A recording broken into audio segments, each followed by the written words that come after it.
दोस्तों, क्या हमारे लोकतंत्र की छत इतनी कमजोर हो गई है कि सरकार को एक स्पीकर के पीछे छुपना पड़ रहा है? क्या इस देश की संसद अब सिर्फ एक सरकारी दफ्तर बन गई है जहां मंत्री आते हैं, पर्चा को पढ़ते हैं और फिर चले जाते हैं भाई साहब? और जब दुनिया बारूद के ढेर पर बैठी हो, जब आपकी जेब पर डाका पड़ने वाला हो, तब क्या हमारे जनप्रतिनिधियों के लिए एक कुर्सी की लड़ाई देश के चूल्हे की लड़ाई से बड़ी हो गई है? भाई साहब, बात कड़वी है लेकिन आज सच का सामना करना ही पड़ेगा। देखिए, आज जो कुछ भी संसद में हुआ वो सिर्फ शोर शराबा नहीं था, वो एक सोची समझी पटकथा थी। आप सोच रहे होंगे कि आखिर राहुल गांधी को बोलने से क्यों रोका गया? क्या सरकार वाकई डरी हुई है, या फिर ये सारा का सारा खेल ओम बिरला जी के उस अविश्वास प्रस्ताव की इर्द गिर्द बुन गया है ताकि असली मुद्दों पर भाई साहब मिट्टी डाली जा सके?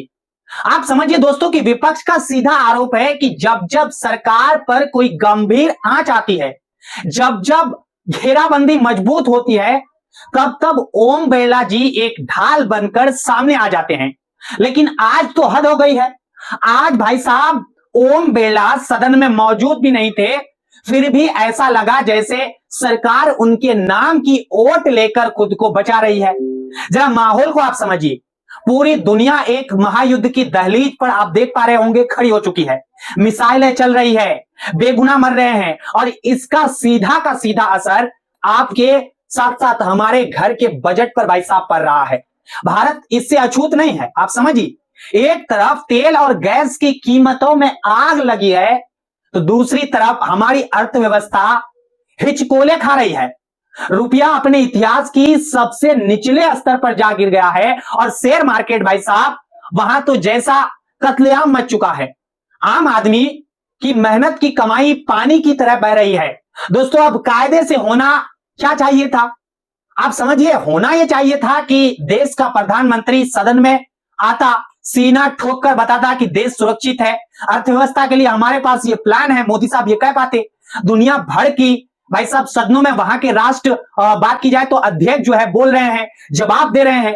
लेकिन हमारे यहां हमारे प्रधानमंत्री जी का तो जैसा संसद से नाता ही टूट गया है हमारे मोदी साहब का। वो आते ही नहीं है, अब दिखाई ही नहीं दे रहा है। आज जब विपक्ष ने सवाल पूछा तो मोर्चा संभाल भाई साहब जो है वो जगदंबिका पाल जी ने मोर्चा इनका संभाला, जो कभी कांग्रेस में थे, अब भाजपा के सांसद हैं और आज चेयर पर बैठे थे। जिस अंदाज में वो सरकार को प्रोटेक्ट करा कर रहे थे भाई साहब, जिस अंदाज में वो समर्थन कर रहे थे, उसे देखकर तो यही लगा कि सरकार को आज ओम बिरला जी की कमी बिल्कुल भी महसूस नहीं होगी। वो जयशंकर जी को ऐसा बचा रहे थे जैसे कोई ढाल हो। दोस्तों, आप समझिए, विपक्ष चिल्लाता रहा कि साहब दुनिया बदल गई है, स्टेट ऑफ हार्मुज बंद हो चुका है, ये वो समुद्री रास्ता है जहां से दुनिया का तेल गुजरता है। अगर ये रास्ता बंद है तो भारत में पेट्रोल डीजल का क्या होगा? रुपया रिकॉर्ड तोड़ कर रहा है भाई साहब, नीचे जा रहा है हमारा रुपया। हमारी विदेश नीति संकट में है। इस पर बहस क्यों नहीं हो रही? लेकिन सरकार का जवाब क्या था? आप समझिए, सरकार ने कहा नहीं, हमने तो कार्यसूची में पहले से लिखा रखा है कि आज ओम बिरला के खिलाफ जो अविश्वास प्रस्ताव लाए थे भाई साहब, यानी कि जो विपक्ष के लोग थे वो लाए थे, उसी पर चर्चा होगी। सोचिए जरा आप भाई साहब, ये कैसी दलील है? आपको मैं एक एग्जांपल दे दूं कि गांव की पंचायत में कोई किसान कहे कि साहब मेरे खेत में आग लग गई, और सरपंच कहे कि नहीं भाई साहब, पहले इस बात पर आप बहस होंगी कि कल तुमने मेरी पगड़ी पर क्या बोला था।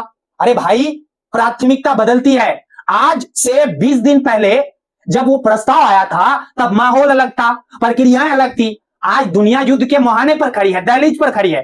क्या एक अविश्वास प्रस्ताव देश के तेल संकट से बड़ा हो गया है? संसद नियमों से चलती है, मान लिया हमने, लेकिन नियम तो जनता की भलाई के लिए होते हैं ना। संसद भी तो इस देश की तरह लोकतांत्रिक है भाई साहब। दोस्तों, आप समझिए, आज विदेश मंत्री एस जयशंकर आए, राज्यसभा में भी बोले, लोकसभा में भी बोले, कोई दिक्कत नहीं है भाई साहब हमको इससे। लेकिन जानते हैं कि क्या बोला उन्होंने? वही पुराना लिखाया भाषण, सब दर सब वही, जैसा कोई टेप रिकॉर्डर बज रहा हो। विपक्ष चर्चा मांगता रहा, लेकिन मंत्री जी अपना पर्चा पढ़कर चले बने। उस भाषण में जो नहीं था वो ज्यादा डरावने वाला था। जयशंकर जी ने ईरान के सुप्रीम लीडर खamenei की हत्या पर एक शब्द तक नहीं बोला। भाई आप समझिए कि क्या भारत का इस पर कोई स्टेट नहीं है भाई साहब, स्टैंड नहीं है।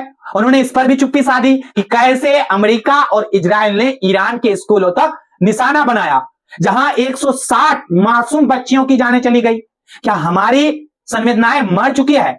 ईरान ने जब बहरीन, कतर और यूएई जैसा अरब देशों को निशाना बनाया, उस पर भी सरकार मौन रही। सरकार बस एक घिरा पिटा जुमला दोहराती रही, डायलॉग और भाई साहब डिप्लोमेसी। अरे साहब अगर यही बोलना था तो इसके लिए संसद की क्या जरूरत थी? ये तो आप ट्वीट यानी कि एक्स पर भी भाई साहब डाल देते, कोई भी पढ़ लेता, सब समझ जाते। संसद तो बहस के लिए होती ना, है ना, चर्चा के लिए होती है। अगर इतने बड़े वैश्विक संकट पर भी देश की सबसे बड़ी पंचायत में बातें नहीं होंगी तो फिर कहां होंगी? चाय की दुकानों पर क्या ये बहसें हुआ करेंगी भाई साहब? सरकार के सूत्र कह रहे हैं कि सब ठीक है, कोई संकट नहीं है, लेकिन हकीकत क्या है? ईरानी रेवोल्यूशनरी भाई साहब गार्ड्स ने चेतावनी दे दी है कि अगर ये सब जल्द नहीं रुका तो कच्चे तेल के दाम $200 प्रति बैरल तक पहुंच जाएंगे। जरा कल्पना कीजिए, अगर कच्चा तेल $200 पहुंच गया तो भारत में महंगाई का आलम होगा, वो आप सोच भी नहीं सकते, आप कल्पना भी नहीं कर सकते। अभी तो ये 100-110 के आसपास है और हमारी कमर टूटने लगी है अभी ही। अगर महामांदी आई भाई साहब, जो ये कोविड से भी मैं आपको बता दूं इस बार भयंकर साबित होगा, सब कुछ ठप पड़ जाएगा। क्या ये मुद्दा बहस के लिए अब लायक नहीं था? दोस्तों, राइटर्स की एक रिपोर्ट आई है जो कलेजा आपका कपा देने वाली है। रिपोर्ट कहती है कि भारत की रिफाइनरी में तेल की सप्लाई पिछले 4 साल के सबसे निचले स्तर पर है। क्यों? क्योंकि समुद्र के रास्ते बंद है। अब सवाल यह है कि अगर स्टेट ऑफ हार्मुज भाई साहब बंद है तो चीन, साथ साथ रूस के जहाज वहां से कैसे निकल रहे हैं? हमारे जहाज क्यों फंसे हैं भाई साहब वहां पे? हमारी कूटनीति वहां क्या कर रही है? लेकिन नहीं, हमें तो सिर्फ ओम बिरला पर चर्चा करनी है। दुनिया के दूसरे देशों को देखिए आप, स्पेन के प्रधानमंत्री अपनी संसद में खड़े होकर अमेरिका और इजराइल की आलोचना कर रहे हैं। ब्रिटेन के प्रधानमंत्री अपनी संसद को बता रहे हैं कि वो इस युद्ध में अमेरिका का साथ देंगे या नहीं देंगे। और हमारे विश्व गुरु मोदी साहब जो दावा करते हैं कि एक फोन कॉल करेंगे युद्ध रुकवा देंगे भाई साहब, वो आज संसद में दिखाई तक नहीं दे रहे हैं। दोस्तों, आज आरजेडी से सांसद मनोज झा ने राज्यसभा में बहुत पते की बात कही है, इनको भी थोड़ा आप समझ लीजिए। क्या कहा उन्होंने? कहा कि संसदीय परंपरा रही कि जब भी कोई मंत्री बयान देता है तो उस पर एक छोटी सी चर्चा होती है। आज वो परंपरा भी दफन कर दी गई है। सरकार बात ही नहीं करना चाह रही भाई साहब। उन्हें लगता है कि संसद में चुप रहने से दुनिया की नजरें हट जाएंगी। नहीं बात साहब, मैं पूछना चाहूंगा, पूरी दुनिया में लेख भाई साहब छप रहे हैं कि क्या मोदी जी का इजराइल दौरा इस वक्त सही था? क्या हमारी ब्लेसिंग एक्ट फेल हो रही है? लेकिन कैमरा क्या दिखा रहा था? आज का नजारा बड़ा दिलचस्प था। जगदम्बा पाल जी चेयर से बार बार विपक्ष के नेताओं के नाम ले रहे थे।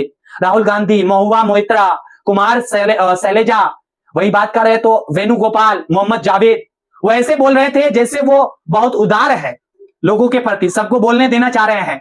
लेकिन असलियत आप भी समझ रहे हैं, असलियत ये थी कि वो बार बार कार्यसूची का हवाला देकर विपक्ष का गला घोट रहे थे।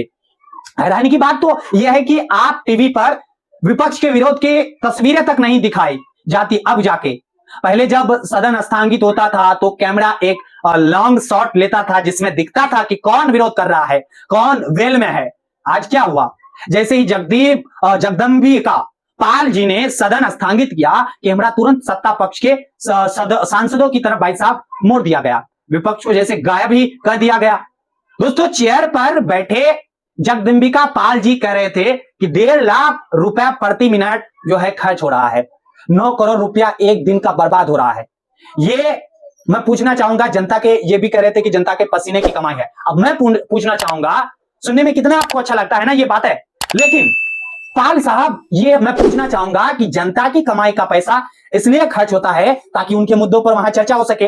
अगर 9 करोड़ खर्च करके भी आप जनता को ये नहीं बता पा रहे हैं कि कल उनके घर पर जो है वो गैस और तेल आएगा या नहीं, तो फिर वो पैसा वाकई बर्बाद हो रहा है। यही ना है इनका मतलब। लेकिन ये बर्बादी विपक्ष नहीं, वो सत्ता कर रही है, जो चर्चा में से अब जाके भागती हुई नजर आ रही है। पाल जी चिल्लाते रहे, मैं सदन चलाना चाहता हूं, मैं जावेद को अलाउ कर रहा हूं, लेकिन हकीकत में उन्होंने किसी को बोलने नहीं दिया भाई साहब। और अंत में वही हुआ जो अक्सर होता है, सदन की कार्रवाई कर दी गई कि मंगलवार 10 मार्च 2026 तक के लिए स्थगित कर दिया गया। तो कहानी यह है दोस्तों कि सरकार के पास अविश्वास प्रस्ताव के लिए वक्त है, क्योंकि उसमें वो अपनी संख्या बल दिखा सकते हैं, लेकिन उनके पास महंगाई, गिरते रुपए और साथ साथ युद्ध के असर पर बात करने के लिए वक्त नहीं है, क्योंकि वहां उनके पास जवाब ही नहीं बचा है। असली मुद्दा यह है, असली कारण यह है, ये खामोशी बहुत कुछ कह रही है। कहीं ना कहीं सरकार को डर है कि अगर आज चर्चा होगी तो वो जो विश्व गुरु वाली छवि है ना, उसमें दरारें दिख जाएंगी। दोस्तों खैर ये लड़ाई लंबी है, हम और आप मिलकर सवाल पूछते रहेंगे, हमारा काम भी है वही। इस वीडियो को आप सभी अब ये करिए कि ज्यादा से ज्यादा अपने दोस्तों में, फैमिली में, परिवारों में जो भी न्यूज से भाई साहब रिलेटेड बातें देखा करते हैं उनको आप जरूर सजेशन में भेजिए, शेयर करा करिए। और चैनल पर आपको ये जो ब्लैक बटन दिख रहा है, इसको सब्सक्राइब का बटन कहा जाता है भाई साहब, उसको आप दबा दें ताकि हमारी संख्या बल और भी मजबूत हो सके। आप सभी बताइए कमेंट बॉक्स में जो भी आपको लगा, कैसा लगा, क्या हमको करनी चाहिए आगे। जुड़ने के लिए आप सभी का बहुत बहुत धन्यवाद।